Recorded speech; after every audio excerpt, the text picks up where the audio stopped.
Praise lord. మన ప్రభువును నిరంతర స్తోత్రార్హుడైన యేసుక్రీస్తు వారి దివ్యమైన నామంలో ఈ యొక్క వీడియోని వీక్షిస్తున్న ప్రతి ఒక్కళ్ళకి మన ప్రభు అయిన యేసుక్రీస్తు నామంలో ప్రత్యేక వందనాలండి. ఈరోజు దేవుని యొక్క వాక్యము ఏదనగా,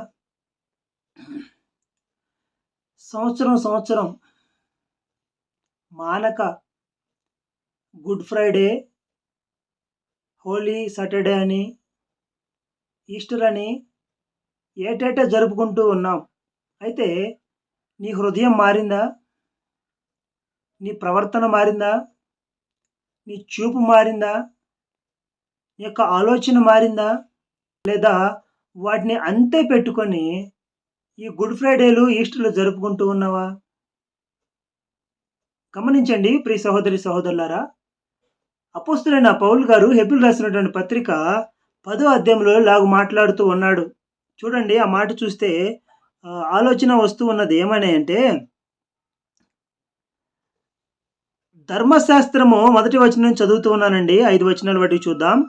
ధర్మశాస్త్రం రాబోచున్న మేలుల ఛాయ గలదియే గాని ఆ వస్తువుల నిజ స్వరూపము గలది కాదు. గనుక ఆ యాజకులు ఏటేటా ఎడతెగకుండా అర్పించి ఒకటే విధమైన బలుల వాటిని తెచ్చువారికి ఎన్నడూనూ సంపూర్ణ సిద్ధి కలుగజేయ నేరవు. అలాగూ చేయగలిగిన ఎడల సేవించి వారొక్కసారే శుద్ధపరచబడిన తరువాత వారి మనస్సాక్షికి పాప జ్ఞాప్తి ఇకను ఉండదు గనుక వాటిని అర్పించుట మానుదురు కదా. అయితే ఆ బలులు అర్పించుట చేత ఏటేటా పాపములు జ్ఞాపకమునకు వచ్చుచున్నవి. ఏలయనగా ఎడ్ల యొక్కయు మేకల యొక్కయు రక్తము పాపములను తీసివేయుట అసాధ్యము. కాబట్టి ఆయన ఈ లోకమందు ప్రవేశించినప్పుడు ఇలాగు చెప్పుచున్నాడు, బలియు అర్పణ నువ్వు కోరలేదు, కానీ నాకు ఒక శరీరాన్ని అమర్చితివి. ఇదిగో నీ చిత్తం నెరవేర్చడానికి ఈ భూమి మీదకి వచ్చిన యేసుక్రీస్తు వారు మాట్లాడుతూ, ఇదిగో ఏటేటా నువ్వు జరుపుకున్నటువంటి ఈ పండుగల్లో నీకు గుర్తు చేస్తున్నాయి, నీ పాపాన్ని గుర్తు చేస్తున్నాయి, కానీ పాపం ఇంకా పోలేదు అని నువ్వు భ్రమలో ఉన్నావు.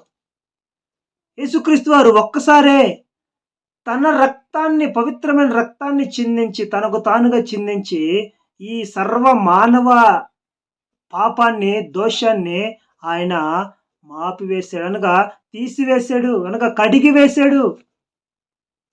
ఆయన పవిత్రుడు, నిర్దోషుడు, నిష్కల్మషుడు, పాపుల్లో చేరక ప్రత్యేకంగా ఉన్నవాడు. ఆయన యొక్క రక్తము ద్వారా నువ్వు పవిత్రపరచబడ్డావు. ఇంకనూ నీ పాపాలు జ్ఞాపకం వస్తున్నాయంటే, నువ్వు ఇంకనూ పాపములో, శాపములో నువ్వు బ్రతుకుతూ ఉన్నావంటే, కుక్క తన వాంతికి తిరిగినట్టు మనిషి పైకి రక్షణ పొందాను అనుకుంటున్నాడు, పైకి నేను దేవుని సన్నిధిలో కనబడుతున్నాను అనుకుంటున్నాడు, కానీ తన హృదయము చెడ్డది. నువ్వు పైకి చూపించాల్సిన అవసరం లేదు. యేసు రక్తం ప్రతి పాపం నుండి పాపుణ్ణి పవిత్రపరుస్తుంది. రక్తము ప్రతి పాపం నుండి మన పవిత్రపరుస్తుంది కదా. ఆ రక్తములో నువ్వు కడగబడితే నిజముగా నువ్వు మారుతావు.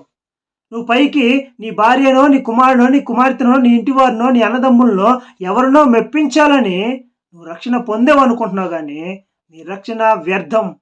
యేసుక్రీస్తు కమ్మింగ్ సూను. త్వరగా జీసస్ క్రైస్ట్ తొందరగా వస్తున్నాడు. నువ్వు ఎక్కడ పాతాళానికి ఆహుతైపోతావో చూసుకో. పైకి మనుషులను నువ్వు మెప్పించవచ్చు, కానీ దేవుని ఎదుట నిర్దోషి అనిపించుకున్నవాడు ధన్యుడు. అటు కృపలో నువ్వు ఉందుగాక. ఈరోజు ఈ యొక్క ఈస్టర్ శుభ సందర్భంగా నీ హృదయాన్ని దేవునికి అర్పించు. ఆయన లెగిసాడు కదా, నువ్వు కూడా నీ పాపాలని కప్పుపెట్టి తిరిగి లేవు, దేవుని కొరకు బ్రతుకు. అటు కృప దేవాదేవుడు నీకును నాకును అనుగ్రహించును గాక. ఆమేన్. Praise lord.